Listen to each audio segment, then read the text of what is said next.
Hey everyone out there in YouTube land, it's Joel Ellison with Pinnacle Gunsmithing, bringing you another interesting firearm. Today we're going to be looking at the IWI Masada.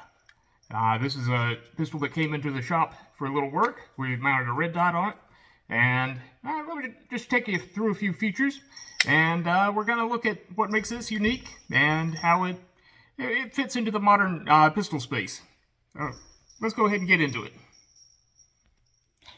Alright, here we have the IWI Masada, and as with all pistols, and all firearms for that matter, we can check, make sure the pistol is clear. Yep, we are clear. Here we go. So yeah, this is a semi-automatic, tilting barrel, Browning style lockup pistol that fires 9x19. That's 9mm Luger, most common pistol cartridge in the world, made by IWI Israeli Weapons Industries. There we go. Eventually I can talk right. And you can see from the magazine that it holds 17 rounds of 9mm, which is perfectly acceptable for a service size pistol in a modern context. This particular one also is striker fired and also has a trigger safety, along with drop safeties and everything you'd expect to find in a modern service pistol. But while the SIG P320 often gets credit for being such an innovative pistol with a takedown fire control unit, well, this pistol kind of did it first. It did it before then, and it's by far not the first. But I think it does it in a unique way that may be a little bit better than the P320. We'll go ahead and take you down into it. First, of course, we've made sure our pistol is clear, and we have to bring the slide back. We have ambidextrous slide stops on this particular pistol, and we have our takedown lever right up here, and that pops right down, and we can pull back and do a little dry fire to release the striker, and our slide comes right off. And we have our captive recoil spring, as you'd expect, and our barrel lifts right out. Pretty standard, typical stuff. And here we get to the frame. And you may notice that the frame, yes, we have our serial number back here, and a little QR code right there, or specifically data matrix code that's laser marked into the metal. And yeah, it looks pretty robust in there. I mean, the frame itself is stamping, and we'll take a little bit closer look at that. But you notice that the takedown lever does not extend all the way through the pistol. That way we can take the lever out. That's pretty easy. And if you notice, the whole front of it can lift up, and get the trigger out from the frame. Ta-da! We have a wow fire control unit. Hey, look at there. And from here, I can show you a little bit more of the inner workings of the pistol. Let's take a look back at our frame here. We see a few springs and things. This right here is the spring that controls the slide lock, slide release levers. And yeah, and the magazine release, it holds it in on the front side of the magazine, like so. Boop. And of course the magazine release is also ambidextrous in this particular pistol, which is nice. Oh, and the frame also has a replaceable back strap for different hand sizes. Looking a little more closely at the fire control unit, we have our trigger bar here, which yes, it can go underneath the thing there, but to function properly, it needs to go on the outside of the frame. But yeah, we can see this is a relatively simple, relatively straightforward to make once you have it set up system. We have our trigger bar, and we have that tipping the sear. That lowers it and brings it back down, and allows the sear to drop and the striker to come back down. That's your disconnect right there. And this little spring just goes into a little hole in the frame got to be careful when you're reassembling it.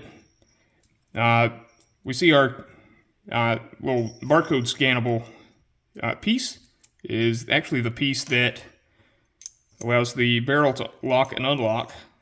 Yep, that's why that's shiny. But yeah, it's otherwise just a regular standard, kind of a Glock competitor, kind of a SIG P320 competitor, but really not taking much into account on either one. You can see up here on the back of the sear, let me get you on a little closer on that. Yeah, there we go. The trigger bar is going to interact with it like so. Hang on, let me get a little better angle on this. Stand by. There we go. From the back of the fire control group, we can see the trigger bar.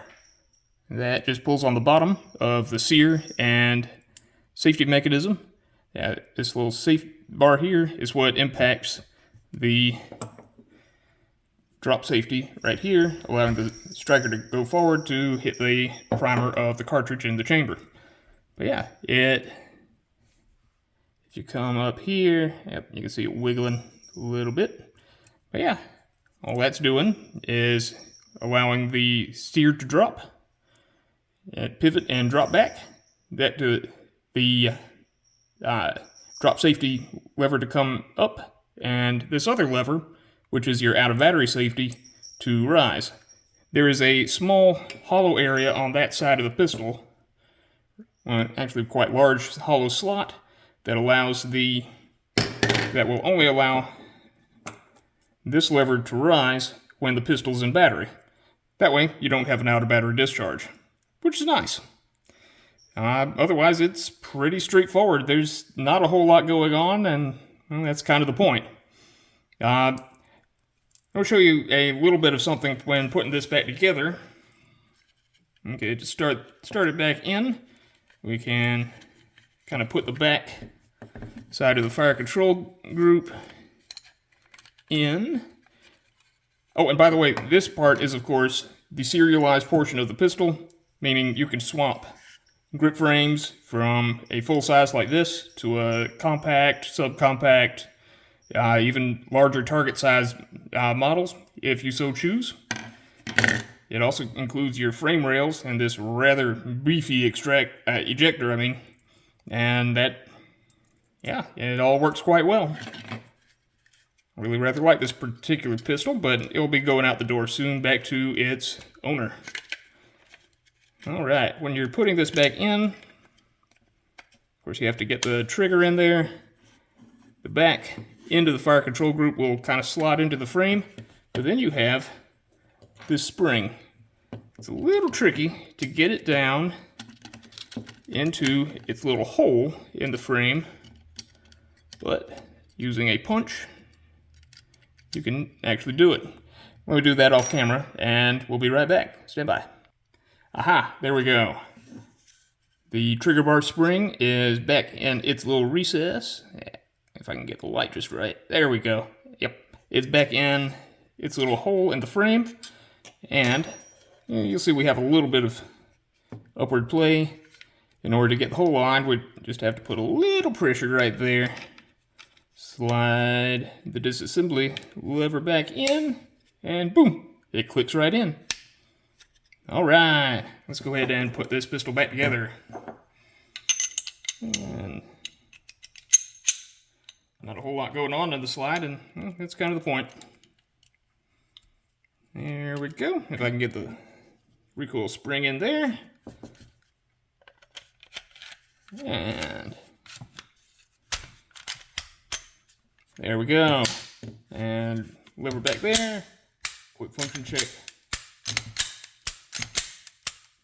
And we're all back together.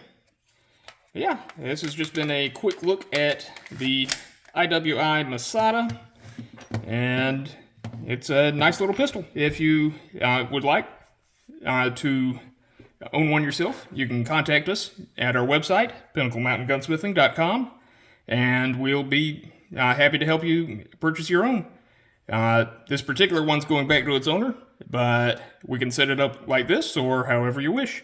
We can also do aesthetic services like Duracoating and hydro dipping, and lots of other options. In any case, please give us a call or a ring on our website or an email if you so prefer, and we'll be happy to help you. In any case, that's the most direct way you can support the channel, but if you're not able to do that, we completely understand. Just subscribe, like, and share the video with your friends, and we'll be happy to help you out in the future. This has been Joel Ellison with Pinnacle Mountain Gunsmithing, and we'll hopefully see you again soon. Bye.